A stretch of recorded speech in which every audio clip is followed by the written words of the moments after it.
تمام عمر اسی احتیاط میں گزری کہ آشیاں کسی شاخ چمن پہ بار نہ ہو۔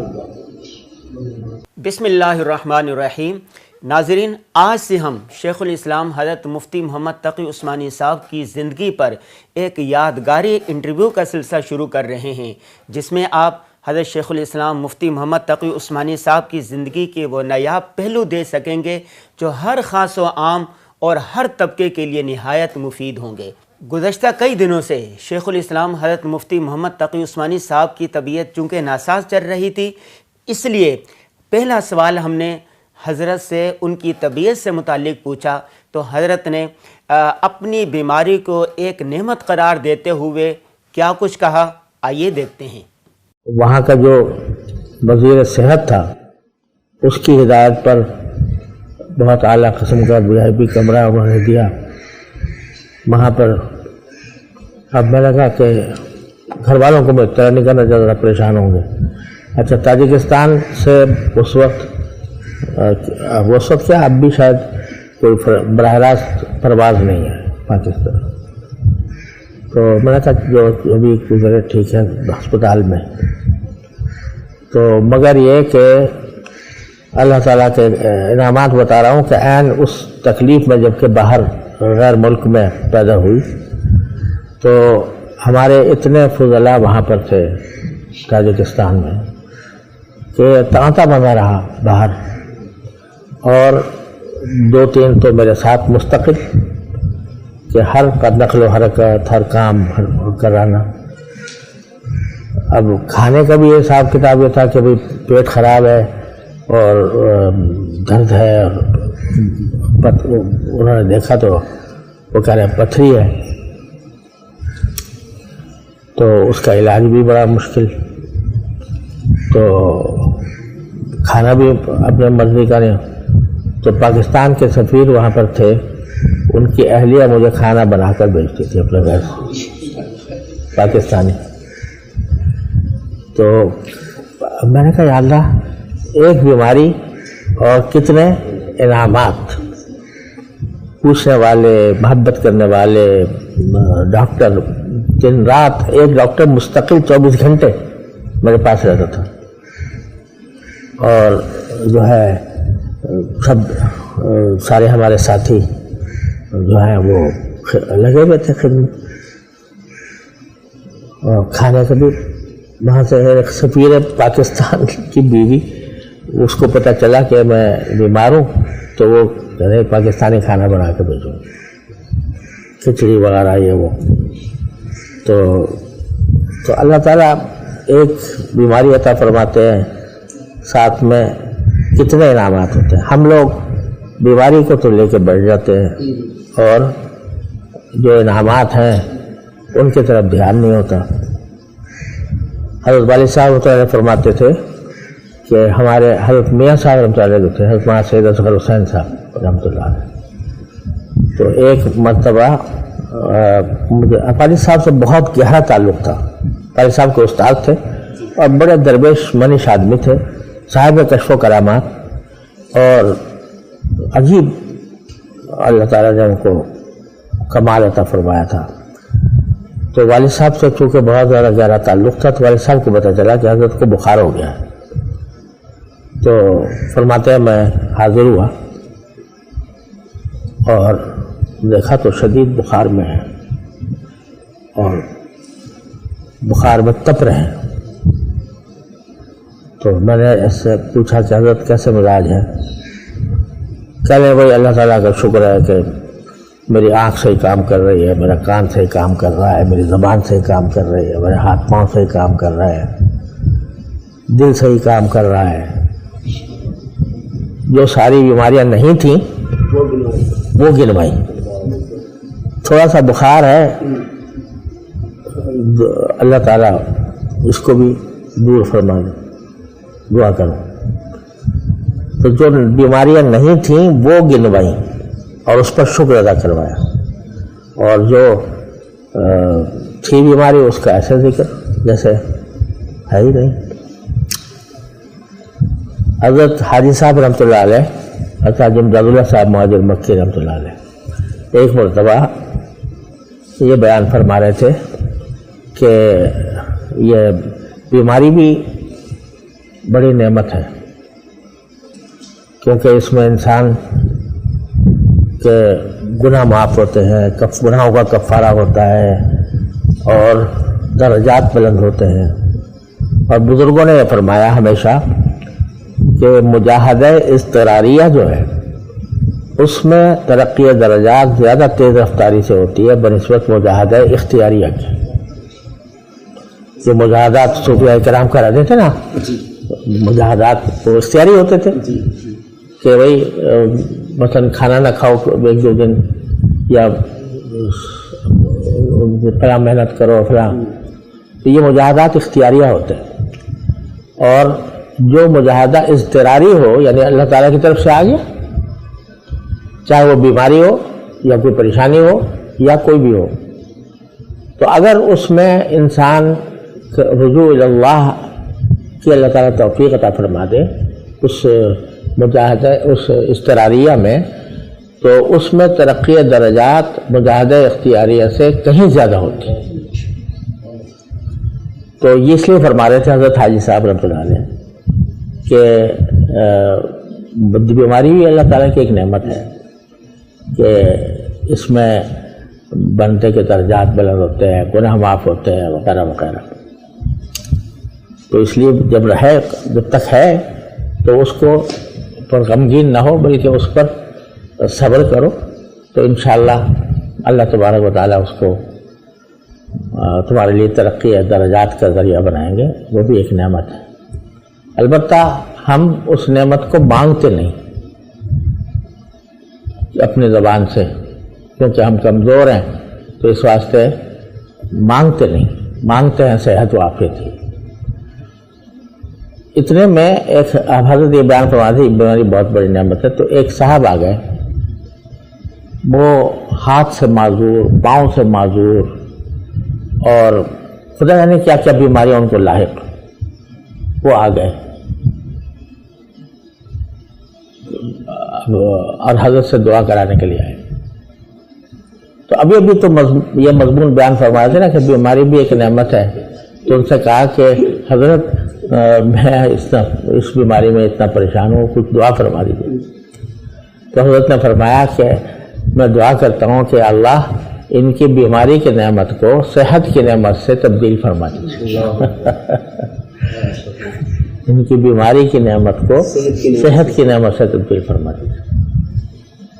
تو جو اللہ والے ہوتے ہیں ان کا نگاہ اور ان کی تعبیرات، اللہ تعالیٰ کے ساتھ تعلق کی تعبیرات وہ عجیب ہی ہوتی ہیں۔ حضرت کی بیماری کے دوران جب اس طرح تھا تو حضرت سوچتے تو بہت کچھ ہوں گے، کہیں جاتے واتے تو نہ ہوں گے، تو اس وقت کیا کیفیات تھی سجی کی؟ کیفیات کیا ہوتی ہیں؟ ہم کہاں، کیفیات تو اللہ والوں کی ہوتی ہیں، ہماری کیا کیفیات۔ لیکن میں نے حضرت والد صاحب رحمۃ اللہ علیہ کو بارہا بیماری کے عالم میں یہ دعا کرتے ہوئے دیکھا، یا اللہ اس بیماری کی نعمت کو صحت کی نعمت سے تبدیل فرما دے۔ اور ایسے ہوئی کہ حضرت والد صاحب قدس اللہ تعالیٰ سرہ کو اپنے آخری عمر میں بستر پر رہتے تھے، اسی پر اپنا کام کرتے رہتے، معرف القرآن لکھ رہے ہیں اور ڈاک کا جواب لکھ رہے ہیں، فتووں کا جواب لکھ رہے ہیں، مجلس بھی ہو رہی ہے، لیکن چارپائی پر۔ تو اسی میں ایک زبردست کوڑا ہو گیا کمر پہ، اور بہت تکلیف، شدید تکلیف، درد سے بےتاب ہو جاتے تھے۔ تو یہ دعا فرماتے تھے کہ اللہ اس نعمت کو صحت کے نعمت سے تبدیل کرو۔ تو والد صاحب کے معالج تھے ڈاکٹر صغیر احمد ہاشمی رحمۃ اللہ علیہ، تو وہ آئے، دیکھا، کچھ علاج کرنے کی کوشش کی، مگر کچھ فائدہ نہ ہوا۔ تو انہوں نے کہا جی بس آخری علاج یہی ہے کہ آپریشن ہوگا، اور میں ایسا کرتا ہوں کہ آپریشن خود کروں گا اور آپ کے گھر پہ کروں گا۔ چنانچہ